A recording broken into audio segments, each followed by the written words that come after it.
तो नोबेल पुरस्कार विजेता और प्रसिद्ध अर्थशास्त्री अमर्त्य सेन का मानना था कि सिर्फ जीडीपी बढ़ाकर राष्ट्र निर्माण नहीं किया जा सकता। सेन कहते हैं कि विदेशी नीति ऐसी होनी चाहिए जिससे संकट काल में अंतर्राष्ट्रीय सहयोग तत्काल बढ़ाया जा सके। अमर्त्य सेन के इन्हीं विचारों की झलक आज भारत की विदेश नीति में दिखाई दे रही है। ये सबको मालूम है कि ईरान और अमेरिका के युद्ध ने हॉर्मुज का संकट विकट बना दिया है। हॉर्मुज का रास्ता बंद होने से दुनिया में तेल का संकट पैदा हो गया। इस संकट से निपटने के लिए अब भारत ने प्लान बी को अमल में लाना शुरू कर दिया। भारत के इस तेल प्लान का सार भारतीय विदेश नीति के 2 चैप्टर्स में छिपा हुआ है। अमेरिकी महाद्वीप के बड़े तेल उत्पादक वेनेजुएला की राष्ट्रपति डेल्सी रोड्रिगेज भारत आई हुई है।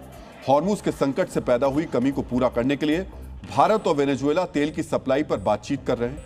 अब से 3 दिन पहले भारत और खाड़ी देश ओमान के बीच मुक्त व्यापार समझौता भी अमल में आ गया है। यानी हॉर्मुज की घेराबंदी होने के बावजूद ओमान से भारत को तेल की सप्लाई होती रहेगी। हॉर्मुज के संकट काल में ओमान और वेनेजुएला से आने वाला तेल ही देश को राहत देगा। Venezuela possesses one of the largest oil reserves in the world. Venezuela दुनिया के बड़े तेल उत्पादकों में से एक है।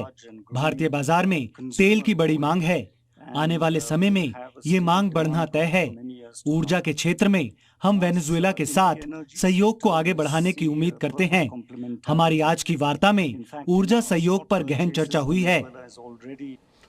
भारत का प्लान बी आपने देखा और समझा। हो सकता है आपके अंदर ये सवाल उठ रहा हो, जब ईरान किसी भी देश का तेल निकालने में आनाकानी कर रहा है तो फिर ओमान से भारत को होने वाली तेल सप्लाई पर ईरान को ऐतराज क्यों नहीं है?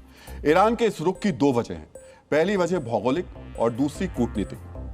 मित्रों, ओमान से भारत आने वाला तेल ओमान के दुकम और सालाला बंदरगाह से सप्लाई हो रहा है। अगर आप मिडिल ईस्ट के नक्शे पर गौर करेंगे तो आपको पता चलेगा ये दोनों बंदरगाह अरब सागर पर स्थित हैं। इनका स्ट्रेट ऑफ हॉर्मुज से कोई लेना देना नहीं है। इसी वजह से ईरान के पास इस सप्लाई पर ऐतराज करने का कोई अधिकार नहीं है। दूसरी तरफ मिडिल ईस्ट के युद्ध में भारत निष्पक्ष रहा है। यह भी एक वजह है जिसके चलते ओमान से हो रही तेल सप्लाई को लेकर ईरान कोई आपत्ति नहीं जता रहा है। भारत ये समझ चुका है कि मिडिल ईस्ट के समीकरण बदल चुके हैं। आज ईरान का युद्ध है, आने वाले समय में कोई और तनाव पैदा हो सकता है।